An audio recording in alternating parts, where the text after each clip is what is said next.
नमस्कार दोस्तों, आज बड़ा ही इम्पोर्टेंट टॉपिक पर वीडियो है। हालांकि मैं इस वीडियो को अच्छे से बैठकर पेन और पेपर पे आपको सिखा सकता था ताकि आपको रेडीमेड पूरा पका पकाया कंटेंट मिल जाए और आप ठंड में अपनी रजाई में बैठकर देख के मजा ले लो। मैं ये कर सकता था, लेकिन मैं जानबूझकर एकदम रॉ फुटेज लेकर आ रहा हूँ ताकि आप लोग नोट्स बनाएं। ठीक है, जो भी मैं बता रहा हूँ, देखिए याद रखिए, कभी भी ऑनलाइन कंटेंट अगर आप कंज्यूम कर रहे हो तो सिर्फ वही कंटेंट आपके काम आएगा जिस कंटेंट का आप नोट्स बना सकते हो। अगर आपने कोई डांस का वीडियो देखा तो आप वहां से नोट्स नहीं बना सकते। अगर बना रहे हो तो मतलब आप डांस में बहुत ज्यादा प्रोफेशनल होना चाहते हो। बट अगर आप मेरी वीडियो का नोट्स बना रहे हो, खास करके इस वीडियो के, क्योंकि आज मैं डिस्कस करने वाला हूँ स्ट्रेटेजी या फिर you can say game plan या टाइम टेबल, जो बोलना वो बोल लो। बट आज काफी काम की चीज है। किसके लिए है? Specially for beginners stenographers. ठीक है, देखिए आज मैं आपको बता रहा हूं कि अगर आप ये बिगिनर स्टेनोग्राफर हैं तो कैसे आपका स्टडी स्केड्यूल होना चाहिए। आप चाहे आपकी 2 महीने 3 महीने में एसएससी स्टेनो के एग्जाम हो, एकदम बिगिनर हो आप, ठीक है, अभी जस्ट आपने सीन अनसीन पैसेज वाला बड़ा ही झंझट, आपने इससे बाहर निकले हो। ठीक है, कि मतलब चलो अनसीन पैसेज हम लिखने ना जानते नहीं है, बट सीन का थोड़ा बहुत पता है, पिटमैन लिख रहे हैं, ये है वो है, काफी प्रॉब्लम्स है। तो मैं आपको बताता हूँ। देखिए, सबसे पहले मैं ऑफकोर्स इसमें पहले ही डिस्क्लेमर दे दूं कि यहाँ पर मैं जो हमारे स्टूडेंट्स को मैं बता रहा हूँ, जो वो लोग यूज कर रहे हैं और जिससे उन्हें फायदा मिल रहा है, मैं वही स्ट्रेटेजी आपके साथ शेयर करने वाला हूँ। कोई यहाँ वहाँ की स्टडी नहीं, बहुत सारे तरीके होते हैं सीन मैटर से अनसीन मैटर पे स्विच करना। सर सीन मैटर क्या होता है? मतलब जो आप लोग पिटमैन में अब तक सीखते आ रहे थे। ठीक है, ये पिटमैन क्या है? ये इंग्लिश स्टेनोग्राफी है। हम इंग्लिश शॉर्ट हैंड की बात कर रहे हैं। ये पूरा हमारा जो चैनल है इसमें हम इंग्लिश स्टेनोग्राफी की ही बात करते हैं। सो ये उसी के बारे में बात है कि अभी तक आपने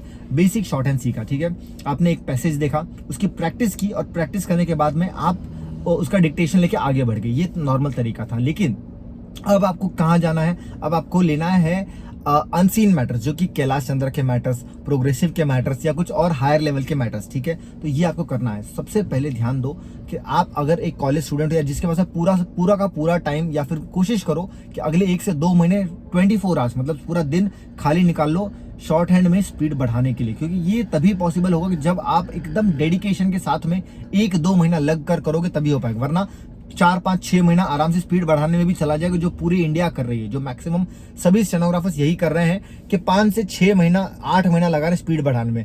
कहीं भी जाके पूछ लो, सब क्या बोलते हैं कि 6 महीना से लेकर साल भर बेसिक कंप्लीट करने में और 2 से 4 महीना लेकर आपको स्पीड बढ़ाने में। This is not true. सबसे पहले हमारे खुद के स्टूडेंट्स की बात करूं तो ये लोग 4-4 महीने में शॉर्ट हैंड का बेसिक खत्म कर रहे हैं। This is happening, students are doing it. And आप भी ये चीज अगर करना चाहते हो तो definitely you can check out our basic courses. नीचे डिस्क्रिप्शन बॉक्स में आपको मैं एक वीडियो दे दूंगा जहां पे मैंने एक्सप्लेन किया है हमारे कोर्सेज के बारे में, and you can also see in the I button.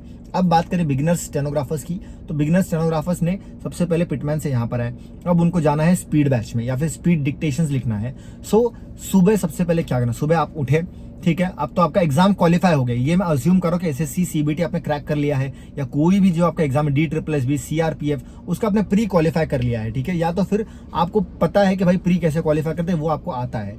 Then अब आपके पास में कोई टेंशन नहीं है, आपके पास में सिर्फ और सिर्फ शॉर्ट हैंड को समय देना है। वो ठीक है, एसएससी भी आपको पता है 4 से 5 महीना लगा देती है एग्जाम लेने में, कंडक्ट करवाने में। हालांकि कभी कभी उनका ट्रैक रिकॉर्ड आगे पीछे हो जाता है, लेकिन ये मोटा मोटा स्केड्यूल है। ठीक है, तो सुबह आप उठे, सबसे पहले आपको लेना है कैलाश चंद्रा की जो 2000 कॉमन वर्ड्स मैंने दिए हैं। ठीक है, मैं अपने स्टूडेंट्स के साथ में पीडीएफ शेयर करता हूं जो हमारे बैचेस में एनरोल्ड है, जो स्पीड बैच में आते हैं। स्पीड बैच में हम लोग एग्जाम सॉफ्टवेयर यूज करते हैं, जो कि एग्जाम में कोई भी इंडिया में एग्जाम हो रही है, ठीक है, एसएससी जो एग्जाम कंडक्ट करा रहा है या कोई कोर्ट एग्जाम कंडक्ट करा रही है, सभी एग्जाम सॉफ्टवेयर पर ही होते हैं। मतलब आप लोग डिक्टेशन को मतलब लिखते हो, देन टाइप करते हो, वो टाइप आपको चेक करके बता देता है कितने आपकी मिस्टेक्स है। हालांकि रिजल्ट दिखाने में ये लोग 5-6 महीने लगा देते हैं, लेकिन वो नॉर्मल बहुत ही सिंपल प्रोसेस है। तो वही सेम सॉफ्टवेयर हम लोग यूज करते हैं हमारे स्टूडेंट्स के लिए। सो अब क्या होता है कि सॉफ्टवेयर शाम को आता है, शाम को हमारी लाइव क्लास होती है, तब सॉफ्टवेयर के बारे में बताऊंगा। सुबह से लेकर शाम तक क्या करना है आपको, मैं इसके बारे में बताऊंगा। अब आपने जहां से बेसिक शॉर्ट हैंड सीखा है, आई डोंट नो कहां से सीखा है, लेकिन अगर आप स्पीड बैच में आएंगे तो आपके साथ में यही प्रोसेस फॉलो होता है। सबसे पहले सुबह आप उठ गए, 6-7-8 बजे जो भी आपका टाइम है, आप उठ गए। उठने के बाद में सबसे पहले आपने डिक्टेशन लिया, किस चीज का? ग्राम लॉग। अगर आपने ग्रीन बुक की है तो आप उसको ग्राम लॉग के नाम से जानते हैं। अगर आपने रेड बुक की है तो आप उसको शॉर्ट फॉर्म के नाम से जानते हैं। शॉर्ट फॉर्म का आपने डिक्टेशन मतलब बोलते हैं ना सुबह दोपहर शाम टैबलेट जैसे डॉक्टर बोलते हैं, उसी तरह से आपको ये लेना है डिक्टेशन। सबसे पहले सुबह उठ के ग्राम लॉग या शॉर्ट फॉर्म्स पूरे के पूरे ग्राम लॉग शॉर्ट फॉर्म्स का डिक्टेशन ले लो। कितना टाइम जाएगा? 10 से 15 मिनट जाएगा, ठीक है। सबसे पहले आपने ग्राम लॉग का डिक्टेशन ले लिया, देन इसके बाद में आपने कॉन्ट्रैक्शन का डिक्टेशन लिया। कॉन्ट्रैक्शन क्या होता है? कॉन्ट्रैक्शन जैसे आपको पता है एडमिनिस्ट्रेटिव इसका कॉन्ट्रैक्ट एक बनता है, एडमिनिस्ट्रेशन इसका कॉन्ट्रैक्ट बनता है, मैक्सिमम। अब मैक्सिमम पूरी आउटलाइन लिखने जाओगे तो मैं क स म ऐसे लिखना है, लेकिन इसका शॉर्ट फॉर्म दे दिया है कॉन्ट्रैक्शन मैक्स करके, ठीक है। ऐसे बहुत सारे कॉन्ट्रैक्शन है जो वर्ड्स बहुत ज्यादा कॉमनली आते रहते हैं, उनका इन्होंने कॉन्ट्रैक्शन बना दिया है। कॉन्ट्रैक्शन का डिक्टेशन लेने कितना टाइम जाएगा? 20 मिनट जाएगा, 20 से 25 मिनट आपको जा सकता है, ठीक है। सो 10 मिनट वहां गया, 20 से 25 मिनट यहाँ गया, ठीक है। आधा घंटा यहाँ समझ लो, आधा घंटा हो गया। देन इसके बाद में आपको जाना है 2000 कॉमन वर्ड्स पे। 2000 कॉमन वर्ड्स क्या है? जो मैं पीडीएफ प्रोवाइड करता हूं, मतलब मोस्ट कॉमनली वर्ड्स जो हमेशा आते हैं। कितने वर्ड्स की प्रैक्टिस करनी है? 50 वर्ड्स की, 50 वर्ड्स की आपको एवरीडे प्रैक्टिस करनी है। और 50 वर्ड्स नेक्स्ट डे रिवाइज करना है, मतलब जो आपने कल 50 वर्ड्स किए थे उसको नेक्स्ट डे रिवाइज करना, बस एक बार फटाफट से देख लेना है, ठीक है, कि ये क्या वर्ड्स हैं। देन ये आपने कर लिया, इसका पूरा हो गया कितना? 1 घंटे में हो गया आपका, 1-1.5 घंटे में हो गया। देन इसके बाद में आपको लेना है, बीच में चाहो तो नाश्ता वगैरह कर लो अपना, सुबह सुबह जैसे उठे हो, ये सब करते करते 10 बज गया, ठीक है। तो नाश्ता कर लो, फ्रेश हो जाओ, नहा धो के रेडी होके आप वापस से कब आ गए? आप 11 बजे वापस आ गए, 1 घंटे का ब्रेक दिया। 11 बजे से अब आपको लेना है कैलाश चंद्रा का डिक्टेशन। कैलाश चंद्रा बड़ी इंपॉर्टेंट है आपके लिए, तो सबसे ज्यादा इंपॉर्टेंट वॉल्यूम 1 से सब लोग स्टार्ट करते हैं, आपको वॉल्यूम 1 से नहीं करना है, आपको वॉल्यूम 10 उठाना है, ठीक है। वॉल्यूम 10 ऐसा कुछ नहीं कि पहला वॉल्यूम इजी है, दूसरा हार्ड है, तीसरा, ऐसा कुछ भी नहीं है, नॉर्मल वॉल्यूम से। लेकिन जिस तरह से एग्जाम बहुत ज्यादा आजकल डायनामिक होते जा रहे, प्रेडिक्टेबल नहीं है कि यही आएगा, तो उस तरह से आपको देखना है कि वॉल्यूम 10 उठाइए।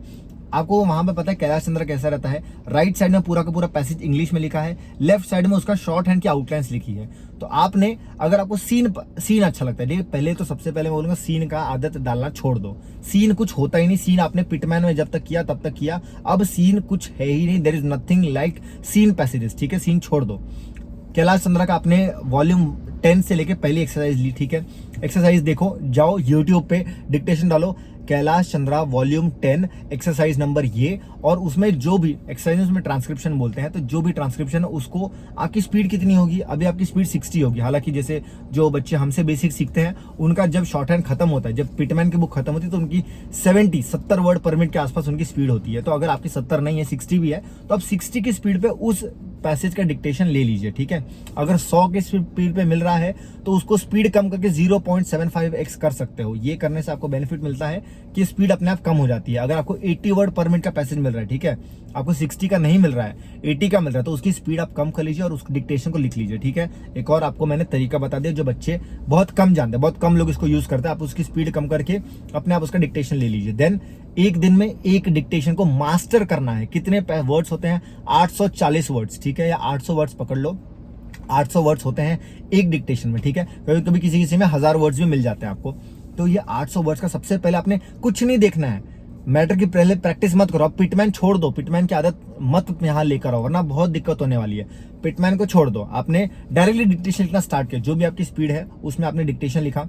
डिक्टेशन लिखने के बाद क्या हुआ? आपने अब डिक्टेशन देखा, चेक किया कि अरे भाई बहुत मिस्टेक, आप रीड कर रहे हो, रीड ही नहीं हो पा रहे, ठीक है। सबसे बेस्ट तो है कि आपने जो लिखा है उसको टाइप कर दो। अगर आपने टाइप कर दिया तो इससे बेटर और कुछ हो ही नहीं सकता है। जो भी आपने लिखा है अगर आप उसको टाइप कर दोगे और फिर चेक करोगे, that is the best thing, ठीक है। बेस्ट मतलब बेस्ट से भी ऊपर। तो ये आपको करना, अगर नहीं हो पाएगा टाइप तो कम से कम रीड करो। रीड करने के बाद में उस मैटर को मास्टर कर लो। मास्टर मतलब क्या होता है कि जैसे आप इंग्लिश को पढ़ते हो ना, उस तरह से आपको रीडिंग आनी चाहिए उस मैटर की। 2 बार 3 बार प्रैक्टिस करो, जो वर्ड्स नहीं है उसकी दोबारा प्रैक्टिस करो, दोबारा डिक्टेशन लो, 3 डिक्टेशन, 2 बार 3 बार डिक्टेशन लो। पूरे आफ्टरनून आपको यही करना है, ठीक है। पूरे आफ्टरनून मतलब आप कितने बजे बैठे? 11 बजे आप वापस बैठे थे पढ़ने के लिए, 11 से लेके 1, 1:30, 2 बजे तक यही करो। फिर उठो, 2-3 घंटा जाएगा ये पूरे प्रोसेस में, ठीक है। या 4 घंटा भी जा सकते, स्टार्टिंग में ज्यादा टाइम जाएगा, आगे चलकर टाइम आपका कम हो जाएगा, ठीक है। सो ये आपने किया। देन इसके बाद में क्या हुआ? देन थोड़ा सा आपने लंच वगैरह किया, रेस्ट कर लिया। रेस्ट करने के बाद दोपहर को 3-4 बजे के आसपास थोड़ा सा फ्री टाइम है। तो पहले दिन जब आप हमारे बैच में अगर नहीं है, ठीक है, तो पहले दिन तो आपके पास फ्री टाइम होगा। जब आप एडमिशन अभी अगर ले रहे हो या फिर अभी आप स्टार्ट करो, तो हमारे बच्चे यूजुअली स्टार्टिंग में उनके पास कुछ ज्यादा रहता नहीं है। देन उसके बाद में वो आगे बढ़ते हैं। तो आगे बढ़ने पर यह होता है कि शाम होते होते उनके पास में एक और डिक्टेशन होता है। तो वो जो प्रीवियस डे उन्होंने डिक्टेशन लिखा था उसमें जो मिस्टेक्स आती है वो लोग प्रैक्टिस करते हैं 3 बजे के आसपास, 3-4 बजे के आसपास बच्चों की प्रैक्टिस चालू हो जाती है, ठीक है। और उसी टाइम पर मैं उनको आउटलाइन देता हूँ, जो शॉर्ट हैंड पिछले दिन किया था उसमें जो भी डिफिकल्ट वर्ड्स हैं उसकी मैं उनको आउटलाइन प्रोवाइड करता हूँ। वो आउटलाइंस वो लोग देखते हैं एंड दोबारा मैटर की प्रैक्टिस करके सॉफ्टवेयर अब उनको मिल जाता है, ठीक है। सॉफ्टवेयर उनके पास में होता है, तो उसी जो आउटलाइन की प्रैक्टिस की है उसका डिक्टेशन दोबारा लेते हैं, तिबारा लेते हैं, 4 बार लेते हैं, 5 बार लेते हैं, जब तक उनका मैटर में स्कोर 90%, जैसे नए बच्चे तो उनको मैं 80% बोलता हूँ, एकदम न्यू स्टूडेंट्स आए हैं तो 80% आपको स्कोर करना है। कहाँ पर? एग्जाम सॉफ्टवेयर में, ठीक है। सो हुआ क्या, सुबह आपने सबसे पहले ये प्रैक्टिस की, देन ग्राम लॉग्स शॉर्ट फॉर्म्स प्रैक्टिस की, देन 2000 कॉमन वर्ड्स से प्रैक्टिस की। तो ये जो 2000 कॉमन वर्ड्स है, जो ग्राम लॉग है, जो कॉन्ट्रैक्शन है, यही सेम चीज आपको मिलेगी कहाँ पे?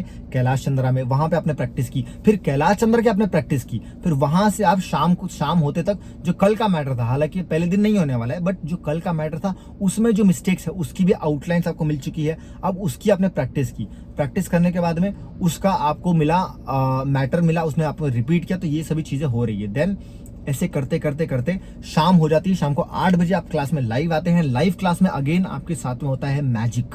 मैजिक मतलब बहुत फ्रस्ट्रेशन होता है कई बच्चों को, but this is the exact pressure. आपको एक दिन में अप्रोक्सीमेटली 3000 वर्ड्स लिखाए जाते हैं, ठीक है। 800 वर्ड सबसे पहले लोअर स्पीड पे लिखा जाता है, मतलब 80 की स्पीड होती है।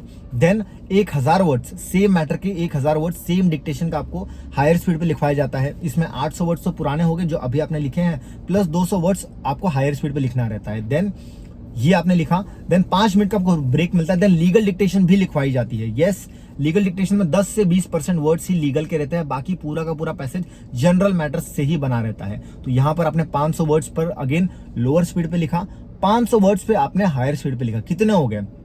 1800 वहां पे, 1000 वर्ड्स यहाँ पे, 2800 वर्ड्स, कभी कभी वो 19-20 होता है। 2900 से लेके 3000 के आसपास वर्ड्स आप लिखते हो 8 से लेके 9 बजे, 1 घंटे के बीच में इतना ज्यादा डिक्टेशंस आप लिख रहे हो।